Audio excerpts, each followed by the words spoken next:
श्रीमद्भागवत नवम स्कंध चतुर्थ अध्याय। नाभाग नभगर सुत चतुर्थे एहांक चरित। श्रीशुक उवाच। नाभाग नभगर बला पूर्वे से ब्रह्मचर्य कला। भाई तार भाग काटी सर्व संपद नेले बांटी। भाई को बोले भाग नाही, भाई को बोले भाग काहीं। पिता तो भागे बोले भाई, पिता को बोलते ता जाए। से बोले उचित नुहई, बोइला पुणी जाओ तो ही। अंगिरसंक यज्ञ जहि ताहांकु देबु उपदेश। लभिबु द्रविण शेष। पितार बोले यज्ञ गला, अनेक धन से लभिला। ता घेनी से जे बाटे आसे, मिलिला कालिया पुरुषे। बोलई मोर धन नेई, पलाऊ जाऊ काहीं पाई। से बोले न जानई किछि, पिता वचने नेउअछि। पुरुष बोले तू पचार, पिता को ए धन काहार। तहु ना भाग बेगे गला, सकल पिता को कहिला। पिता बोइले सत्य एहा, पूर्वेरु सिए कले जाहा। यज्ञर शेष धन आदि, रुद्रंक भाग बोली विधि। ना भाग तहु बेगे गला, रुद्रेश कल समर्पिला। पिता पुत्रंक सत्य जानी, रुद्र बोलते साधु वाणी। बोइले सर्व घेनी जाओ, आबर ब्रह्म ज्ञान पाओ। एमंते से ना भाग राजा, सुखे पालिला जन प्रजा। अनेक काल राज्य कला, अंते से गोविंदे पशिला। ना भाग पुत्र अम्बरीश, से राजा विष्णुर विश्वास। ब्राह्मण साप न लागिला, ता शुणी अभ्युमनु बला। बोले के मते एहा हेला, मते तो संदेह लागिला। से ब्रह्मदंड वज्र घोर, केमते तहु हेला पार। किय बा तार तप फलु, तरिला ब्रह्म सापानलु। एकथा कह मुनि मोते, संशय लागिला तो चिते। हेमंत राजा प्रश्न शुणी, सुक कहते मृदुवाणी। शुण राजन एक चिते, जे प्रश्न वंशानुचरिते। नाभाग सुत अम्बरीश, जेमंते विष्णुर विश्वास। ब्राह्मण साप न लागिला, अंते से गोविंदे पशिला। ए से सप्तद्वीपे एक राजा, सुखे पालई जन प्रजा। असंख्य संपद ताहार, विभव के करे गोचर। सपत द्वीपे राजा पणे, पूजा से पाए सर्वजने। शरीर सुख कुन लेखे, संपद स्वप्न प्राय देखे। जे प्राणी संपद इछन्ते, अन्ते से नर के पढ़न्ते। हेमंत निश्चय जानी मने, हरि भजई सेवा ध्याने। विष्णु भक्त जेते जन, ताहांक पादे तार मन। साधुंक पादे नित्य सेवे, संसार आत्मा रूपे भावे। हरि चरण जुगे मन, विष्णु उच्चारई बदन। विष्णुर मंदिरे मार्जने, कर जुगल अनुदिने। श्रवण जुग तासु कथा, नित्य शुणई विष्णु गाथा। निरते ताहार नयन, कल्पई विष्णु दर्शन। शरीर चर्म ताजतने, कल्पे वैष्णव आलिंगने। हरि चरण पद्म गंधे, निरते नासा तामोदे। कृष्णर चरण तुलसी, तार वासना तेणे रसी। चरण जुग कल्पे नित्य, कृष्ण मंदिरे उपगते। नमस्करणे अप्रमादे, शिर कल्पई तार शोधे। विष्णु भक्त जने रते, निरते कल्पे तार मते। देह विषय तार जेते, कल्पई हरि भावे नित्य। विप्र देवता पादे सेवे, प्रजा को देखे विष्णु भावे। सकल संपद प्रसिद्धि, भियाई करे अश्वमेधि। विप्र चरण दाने पूजे, जे अधि यज्ञ विधि भजे। असित वशिष्ठ गौतम, संगते घेनी मुनिगण। विप्र सेवन अनुमते, सरस्वतीर अभिश्रोते। ताहार यज्ञ सभा मध्ये, त्रिदशे अत्यंत आनंदे। मुनि ब्राह्मण मध्ये बसे, नित्य यज्ञ को परशंसे। देव मनुष्य सभा गते, सर्वे दिशन्ति एकमते। देवे से सभा मध्ये थान्ति, स्वर्ग गमन न वांछन्ति। विष्णु कीर्तन सभा मध्ये, सकले शुणन्ति आनंदे। स्वर्गर प्राये महिदिशे, अष्टम निधि जहि बसे। हेमंत शक्ति हेमंत भक्ति जोग बले, से राजा सरस्वती कूले। स्वधर्मे विष्णु को तोषिला, सर्व कामना उपेक्षिला। गृह संपद द्वारा सुत, ज्ञाति बांधव इष्टमित्र। हति स्वजन, गृह संपद द्वारा सुत, ज्ञाति बांधव इष्टमित्र।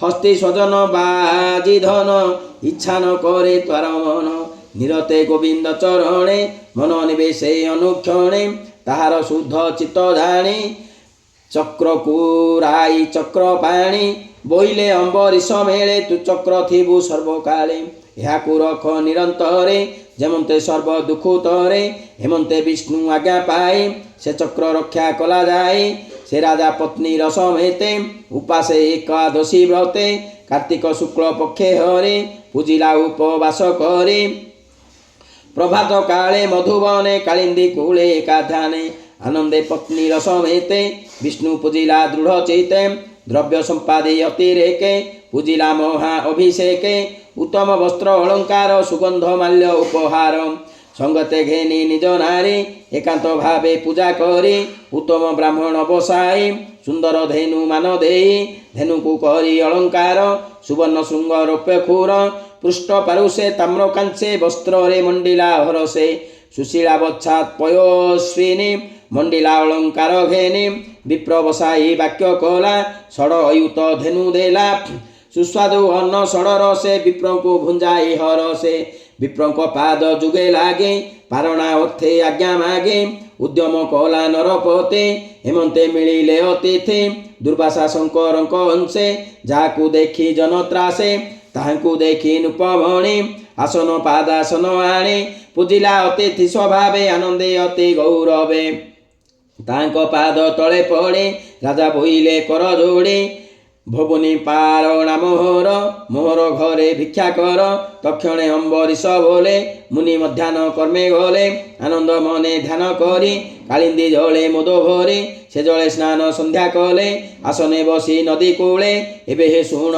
ନୃପମଣି ରାଜା ବିଚାରେ ବିପ୍ର ଘେନି ପାରଣା ହୋଇଲା ଉଛୁର ଅତିଥି ନଇଲେ ମୋହର କେମନ୍ତେ କରିବି ଭୋଜନ ଅବଜ୍ଞା କରି ମହାଜନ ଅର୍ଦ୍ଧ ମୁହୂର୍ତ୍ତେ ଅଛି ବେଳ ଯଥାର୍ଥ ପାରଣାର କାଳ ଉଛୁର ପାରଣାର ବେଳା ମୋତେ ତ ସଙ୍କଟ ପଡ଼ିଲା ଯେ କର୍ମ କଲେ ସାଧୁବାଣୀ ଲୋକେ ବୋଲିବେ ମୋତେ ପୁଣି ଅଧର୍ମ ଲାଗି ବଟି ମୋତେ ପାରଣା କରିବି କେମନ୍ତେ ଜଳଗଣ୍ଡୁ ସେ କରି ପାନ ଅତିଥି କରାଇ ଭୋଜନ ପଛେ ମୁଁ କରିବି ଆହାର ଏତେ ବିଚାରି ନୃପବର ଜଳପାରଣା ଅପାରଣ ଏ ଆଦି ନିଗମ ବଚନ ବିଚାରି ବ୍ରାହ୍ମଣଙ୍କ ତୁଲେ ଜଳଗଣ୍ଡୁ ସେ ପାନ କଲେ ତକ୍ଷଣେ ଜଳ ପାନ କରି ଭୟେ ସୁମରି ନରହରି ଦୁର୍ବାସା ଆଗମନ ଚାହିଁ ରାଜା ମନରେ ତ୍ରାସ ପାଇ ଦୁର୍ବାସା ଯମୁନାର କୂଳେ ସ୍ୱକର୍ମ ସାରି ସାୟଂକାଳେ ମିଳିଲେ ଅମ୍ବରୀଶ ପାଶେ ପାରଣା କରି ବାର ଆସେ ନୃପତି କରି ବହୁମାନ୍ୟ ବୋଲଇ କରିବା ଭୋଜନ ହେମନ୍ତ ଅମ୍ବରୀଶ ବାଣୀ ଦୁର୍ବାସା ବହୁମାନ୍ୟ ଶୁଣି ସ୍ୱଭାବେ ସର୍ବଜ୍ଞାତାପଣ ଜାଣିଲେ କଲା ଏ ପାରଣ ରାଜାର ବଦନକୁ ଚାହିଁ ବୋଲନ୍ତି କୋପ ଭର ହୋଇ ତୁ ଅନାଦର କଲୁ ମୋତେ ଝଳ ଭକିଲୁ ଯେ ଗୁପତେ ଅତିଥି କଲୁ ଅବହେଳା ଭୁଞ୍ଜିଲୁ ପାରଣାର ବେଳା ତୁଜେ ଅବଜ୍ଞା କଲୁ ମୋତେ ଉଚ୍ଚିଷ୍ଟ ଭକିବି କେମନ୍ତେ ତୁ ମୋତେ କଲୁ ଅବହେଳ ଭୁଞ୍ଜ ତୁ ଅଧର୍ମର ଫଳ ହେମନ୍ତ ବୋଲି କୋପ ଭରେ ଜଟା ଉପାଡ଼ି ନିଜ କରେ ଭ୍ରୁକୁଟି କୁଟିଳ ଲୋଚନ ରାଜାଙ୍କୁ ବୋଲନ୍ତି ବଚନ ଦେଖ ଏ ନୃପତିର ଗତି ସମ୍ପଦେ ହୋଇ ମୂଢ଼ମତି ଧର୍ମେ ବଞ୍ଚିତ ବିଷ୍ଣୁ ଭକ୍ତେ ବୋଲେ ମୁଁ ଈଶ୍ୱର ସାକ୍ଷାତେ ଅତିଥି ମୋତେ ପୂଜା କଲା ପାରଣା ଅର୍ଥେ ନିମନ୍ତ୍ରିଲା ଭିକ୍ଷା ନ ଦେଇ ଆଗ ମୋତେ ପାରଣ କଲା ଏ ଯୁଗତେ ମୋତେ ଯେ କଲା ଅବହେଳ ଭୁଞ୍ଜୁଏ ଅଧର୍ମର ଫଳ ଜଟାକୁ ଚାହିଁ ଆଜ୍ଞା ଦେଲେ ଅନଳ ହୁଅ ତୁ ବୋଇଲେ ତକ୍ଷଣେ ହୁଙ୍କାର କରାଳ ଉଠିଲା କୃତିଆ ଅନଳ ତେଜେ ଆଚ୍ଛାଦେ ଦଶ ଦିଶ ପବନ ବହେ ଅଣଚାଶ ଧୂମ ପୂରିତ ଶୂନ୍ୟ ମଧ୍ୟେ ବେଗେ ଧାଇଁଲା ଘୋର ନାଦେ ପ୍ରଳୟାନଳ ପ୍ରାୟ ହୋଇ ମିଳିଲା ରାଜା ଆଗେ ଯାଇ ଜ୍ୱଳନ୍ତ ଖଡ଼ଗ করে ଧରି ମିଳିଲା ଘୋର ନାଦ କରି ଭୂମି କମ୍ପଇ ପାଦଘାତେ ପର୍ବତ ଉଡ଼େ ଶ୍ୱାସ ବାତେ ଦେଖି ତାହାର ତେଜ କଲା ରାଜା ଚରଣେ ନ ଘୁଞ୍ଚିଲା ତାର ବଦନ ରାଜା ଚାହିଁ ମନେ ଚିନ୍ତିଲା ଭାବଗ୍ରାହୀ ତକ୍ଷଣେ ବିଷ୍ଣୁ ଚକ୍ର ଆସେ କୋଟିଏ ସୂର୍ଯ୍ୟ ପ୍ରାୟ ଦିଶେ କୃତିଆ ଅନଳ ଉପରେ ପଡ଼ିଲା ମହାନାଦ ଭରେ ତକ୍ଷଣେ ଅନଳ ଲିଭିଲା ଦିଗ ପ୍ରକାଶ ପ୍ରକାଶିଲା ସୁଦର୍ଶନ ତେଜ ଦେଖି ଦୁର୍ବାସା ଭଏ ବୁଝେ ଆଖି ନୟନେ ଦେଇ ବେନି କର ଭଏ କମ୍ପଇ ଥରହର ସମ୍ଭ୍ରମେ ଚାହିଁ ନ ପାରିଲା ଜୀବନ ଭଏ ପଳାଇଲା ତାର ଭାଜିବା ଦେଖି ପଛେ ଚକ୍ର ହିଁ ଧାଇଁଲା ପ୍ରତକ୍ଷେ ମଣ୍ଡୁକ ଦେଖି ସର୍ପ ଦେନେ ଦାମଇ ଗର୍ଜିତ ବଦନେ ଦୁର୍ବାସା ଦଶ ଦିଶ ଚାହିଁ ଭଏ ନ ପାରଇ ପଳାଏ ପଶିଲା ମେରୁ ଗୁହା ମଧ୍ୟେ ସୁଦର୍ଶନ ପଛେ ଖେଦେ ଦିଶ ଆକାଶ ଭୂମି ଗତେ ବିବର ସମୁଦ୍ର ସହିତେ ଦିଗପାଳଙ୍କ ପୁରେ ଲୁଚେ ଚକ୍ରକୁ ଦେଖେ ପଛେ ପଛେ ଯହୁଁ ଯହିଁକି ଧାମେ ବେଗେ ସୁଦର୍ଶନ ପଛେ ଲାଗେ ସୁଦର୍ଶନ ତେଜ ଦେଖି କେହି ନ ପାରେ ତାକୁ ରଖେ କେଣେ ଠାବ ନ ପାଇଲା ସତ୍ୟ ଲୋକକୁ ପଳାଇଲା ଶୂନ୍ୟ ପଳାନ୍ତେ ମନ ଦୁଃଖେ ଭଏ ପଶିଲା ବ୍ରହ୍ମଲୋକେ ବ୍ରହ୍ମାର ସମୀପେ ମିଳିଲା ଶରଣ ସମ୍ଭାଳ ବୋଇଲା ଡାକଇ ପଶିଲି ଶରଣ ବିଧାତା ରଖ ମୋର ପ୍ରାଣ ହେମନ୍ତେ ମୁନି ବାକ୍ୟ ଶୁଣି ଉଚ୍ଚେ କହନ୍ତି କୁଶ ପାଣି କାଳ ସ୍ୱରୂପୀ ଯେ ଈଶ୍ୱର ଭୃଭଙ୍ଗ ମାତ୍ରେ ଯା ସଂସାର ମୁଁ ବ୍ରହ୍ମା ଈଶ୍ୱର ସହିତେ ଭୃଗୁ ଦକ୍ଷାଦି ମୁନି ଯେତେ ପ୍ରଜା ଈଶ୍ୱର ଭୂତେଶ୍ୱର ଦେବ ସହିତେ ସୁରେଶ୍ୱର ସେ ହରି ଆଜ୍ଞା ଶିରେ ଧରି ଯେଝା ବିଷୟ ଅଧିକାରୀ ଅଛୁ ସଂସାର ଲୋକ ହେଇତେ ତାରକୁ ରଖିବୁ କେମନ୍ତେ ହେମନ୍ତ ବିଧାତା ବଚନ ଶୁଣି ଦିଉ ଦୁର୍ବାସା ଛନ ଛନ ତହୁଁ ଚଳିଲା ମନ ଦୁଃଖେ ବେଗେ ପଶିଲା ଶିବ ଲୋକେ ଶଙ୍କର ଚରଣେ ପଡ଼ିଲା ଶରଣ ସମ୍ଭାଳ ବୋଇଲା ଦୁର୍ବାସା ବାକ୍ୟ ଶୁଣି ହର ସମ୍ଭ୍ରମେ ବୋଲନ୍ତି ଉତ୍ତର ଶୁଣ ଦୁର୍ବାସା ତୋତେ କହୁ ଆମ୍ଭେ ଯାହାର ଆଜ୍ଞା ବହୁ ବ୍ରହ୍ମାଣ୍ଡ ପାଳନ ପ୍ରକାଶେ ଯେବା ବିଷୟ ଜୀବ କୋଷେ କାଳର ବଳେ ଦୃଶ୍ୟାଦୃଶ୍ୟ ଭ୍ରମନ୍ତି ଯେ ଯୋ ନିୟଶେଷ ତାହାଙ୍କ ମଧ୍ୟରେ ଆମ୍ଭେ ଭ୍ରମି ଗତ ଆଗତେ ପଥଶ୍ରମୀ ମୋ ସଙ୍ଗେ ବ୍ରହ୍ମାଦି କୁମର ନାରଦ ଆଦି ମୁନିବର କପିଳ ଦେବଳ ଆସୁରୀ ଧର୍ମ ମରିଚି ଆଦି କରି ଯେ ଅନ୍ୟ ସିଦ୍ଧ ମୁନିଜନ ବେଦାନ୍ତ ଯାର ଦର୍ଶନ ଜାଣି ନ ପାରେ ତାର ମାୟା ନିରତେ ଭ୍ରମାଏ ବିଷୟା ସେ ବିଷ୍ଣୁ ଚକ୍ର ନିବାରଣେ ସମର୍ଥ ଅଛି କେଶରଣେ ତୁ ଏବେ ଚଳ ବିଷ୍ଣୁପୁର ହରିଚରଣ ଆଶ୍ରା କର ସେ ତୋତେ ରଖିବେ ଶରଣ ଅନ୍ୟଥା ନାହିଁ ପରିତ୍ରାଣ ଦୁର୍ବାସା ମହେଶ ବଚନେ ପଶିଲା ବିଷ୍ଣୁର ଭୁବନେ ଲକ୍ଷ୍ମୀ ସହିତେ ଜହିଁ ହରି ଅଛନ୍ତି ଗୃହାସମ କରି ବିଷ୍ଣୁର ଚକ୍ର ତେଜ ଭରେ ଘର୍ମଭୂଷିତ କଳେବରେ ଦୁର୍ବାସା ଶୋକ ଗଦ ଗଦେ ପଡ଼ିଲା ବିଷ୍ଣୁ ପଦ୍ମପାଦେ କାତରେ କମ୍ପଇ ଶରୀର ଡାକ ଏ ପ୍ରଭୁ ରକ୍ଷା କର ଭୂନାଥ ଅନନ୍ଦ ଅଚ୍ୟୁତ ତୁ ସାଧୁ ଜନଙ୍କର ନାଥ ମୁଁ ତୋର ଅପରାଧ କରି ଶରଣ ଗଲି ରଖ ହରି ମୁଁ ତ ମହିମା ନ ଜାଣିଲି ତେଣୁ ମୁଁ ସଙ୍କଟେ ପଡ଼ିଲି ତୋର ସେବକେ ଅପରାଧ କଲି ମୁଁ ରଖ ହେ ଗୋବିନ୍ଦ ତୋର ଭକତ ତୋର ଲୋକ ମୋତେ ଏ ଚକ୍ର ତେଜୁ ରଖ ଦୁର୍ବାସା ମୁଖ ଚାହିଁ ହରି କହନ୍ତି ଅଦି ମୋଦ ଭରି ଶ୍ରୀ ଭଗବାନ ବାଚ